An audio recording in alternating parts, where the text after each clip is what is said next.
more. And we get the people what they want. We have an update on the future status of both Aaron Rodgers and Tom Brady, but we start with something that's going to happen in just about 3 hours and 20 minutes, about a mile and a half that way from me. There are expectations that Anthony Davis will return to the court in Brooklyn against the Nets in a Lakers uniform. What does this mean for the Lakers season moving forward? The Lakers need to hit their stride. They're below 500 right now. And you and I both know the lower they get in the Western Conference standings, that's going to put them in position to not advance in the playoffs. LeBron has been dominant. He's been terrific. Monk has been a revelation playing quality minutes. But ultimately, and Carmelo Anthony played well recently, but the key is going to be Anthony Davis. They're going to need him to not only drive it during the postseason, but they're going to need him to be a dominant performer in the regular season to help with their seeding. So I'm happy for him. I'm happy for them. Let's see if he can come back and be a force tonight. If Anthony Davis can get back in shape, get his legs underneath him, get ready for that playoff run, we've seen what he can do in a healthy playoff run. The last time that he was healthy in the playoffs, it was the bubble, and he was absolutely dominant. And Jalen, it is because of this, because of what I've seen from him when healthy in the playoffs, is why I still believe in this Lakers team. I still believe in this Lakers team. I would probably only pick the Suns over them in the Western Conference in a 7-game series. Am I delusional because all the other experts are telling me that they might not even make the playoffs? Well, you're delusional because you didn't include the Golden State Warriors. So I believe the Golden State Warriors and the Phoenix Suns have distinguished themselves as the best teams, definitely in the Western Conference, and in the conversation for the best teams in basketball. The Lakers are not on their level. However, when you start to look deeper into the West, and you see teams like Memphis and Utah. Memphis still has to prove it in the playoffs, a young bunch. Utah also, they've had some unceremonious playoff runs the last couple of years. So I feel like the Lakers are in the conversation with those teams. And if the Lakers were playing those teams healthy in a 7-game series, like you, I would pick the Los Angeles Lakers on paper.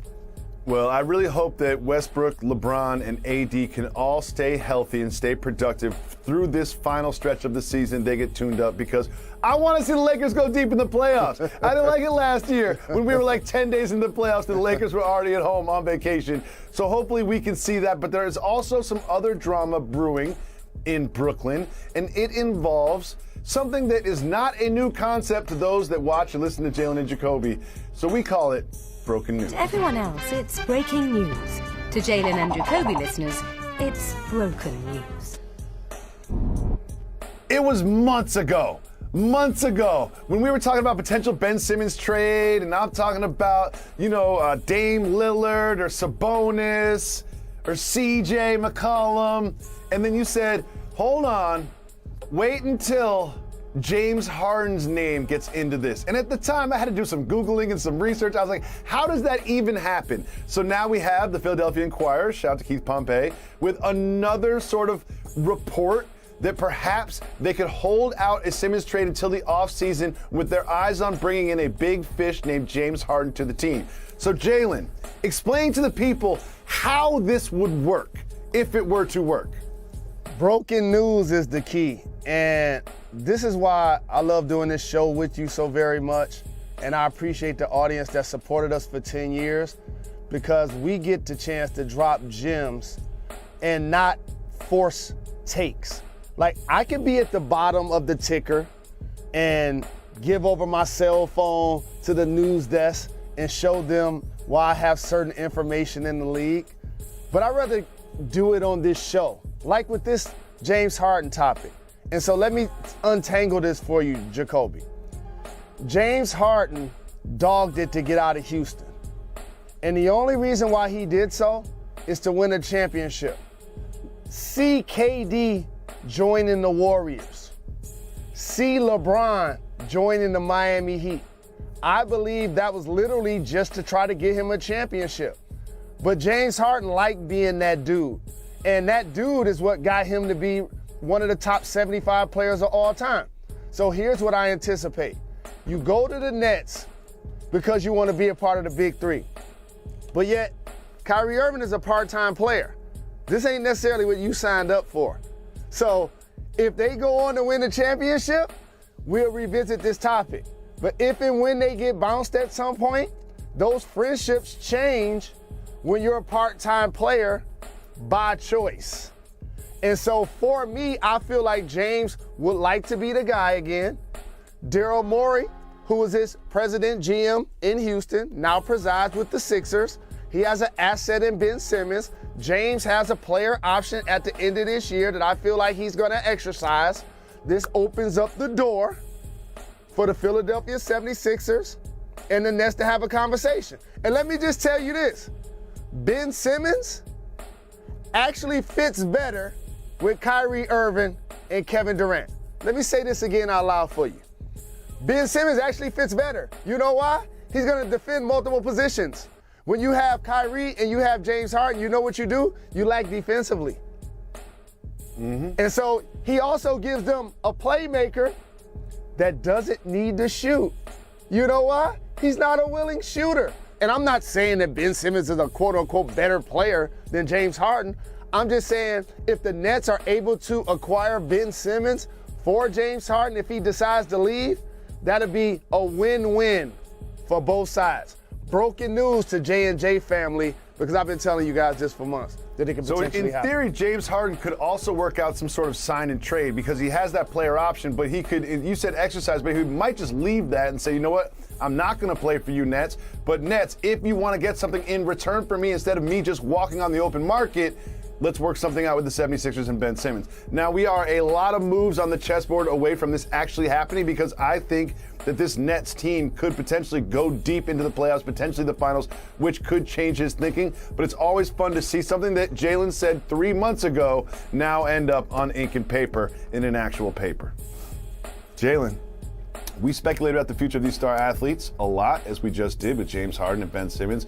But one thing that we've been doing forever is speculating about in the fourth quarter this season, 45 more than any other player. So I'm here with Big Perk, Richard, and JJ, and I want to start with you. So given that the Suns' record, fourth quarter numbers, should Chris Paul be considered in the MVP conversation?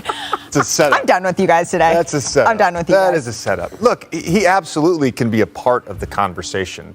When we talk about Devin Booker and CP as like the best backcourt or potentially the best backcourt in the league, they almost offset each other when we start talking about MVP. That's part of the problem. And look, the eye test people probably love Book better. The analytics people probably love CP better. That hurts them when we talk about who actually is a top 3 MVP candidate on that team. I don't think either of them really are. Right, because when we're talking about Kevin Durant or when you're talking Jokic, about Giannis, Steph, yes. it's who's carried their team, even with James Harden and Kyrie Irving on that team because of the circumstances, Perk.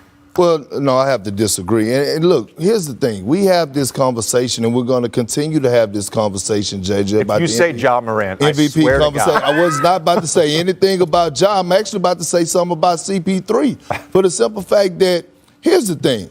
I'm looking at Bismack Biyombo, and I got his name right on the first try. I'm so proud of you. Yeah, I am too. But listen, 16 points, 13 rebounds. He's been averaging a double-double. And I point him out why? Because you could plug anybody in with CP3, and he's going to make them look great. Go back down the line, how he made DeAndre Jordan and Blake Griffin look when you was with the Clippers. You know firsthand. After DeAndre Jordan, CP3 departed, DJ ain't been nowhere to be found, okay? And then when we go to looking at this team, see, here's the problem I have. Tell us. Same team, same position, same results, meaning we got to keep the same energy that we had for Steve Nash when they gave him the MVP. The numbers are not that far off at all. I mean, CP3 averaging a double-double, leading the league in assists. He should be in the MVP conversation. So when I look at this Suns team, you could take Devin Booker off, and there'll still be a playoff team. I think it's very similar to OKC. I think if you take CP3 off, they're not a playoff team. Ooh, that's tough. I think it's very, very close. I think the whole MVP thing and why it's kind of confusing is because you're always going to point to the fourth quarter stats of Chris Paul, which is the most important. But when you look at guys, let's say a Giannis, let's say a Ja Morant, let's say whoever it is, a Jokic, they're dominating for 3 quarters. Like, Jokic has no one on the floor, respectfully to his teammates, but he's missing Jamal Murray, missing Porter Jr. So you're missing, 40 points a game damn near, and he's carrying that load on the offensive end. He's getting everyone involved. He's doing that, but he's got to do that for 48 minutes, where Chris Paul gets his team to the fourth quarter and then dominates in the fourth quarter. So it's like, what is it? Is it the most important time of the game or the overall, stats? It's almost like, and as he's gotten older, he's gotten smarter about this. Yes. It's almost like he's conserving energy. And the first year I really saw this was after he got traded from Houston. He was banged up, reshaped his body. But that year in OKC, he would let Shea go to work. He would let those Gallo go to work. But when it came down to the fourth quarter, he's manipulating every possession to get to his spot and go to work. See, here's the problem I have. I don't know what's the criteria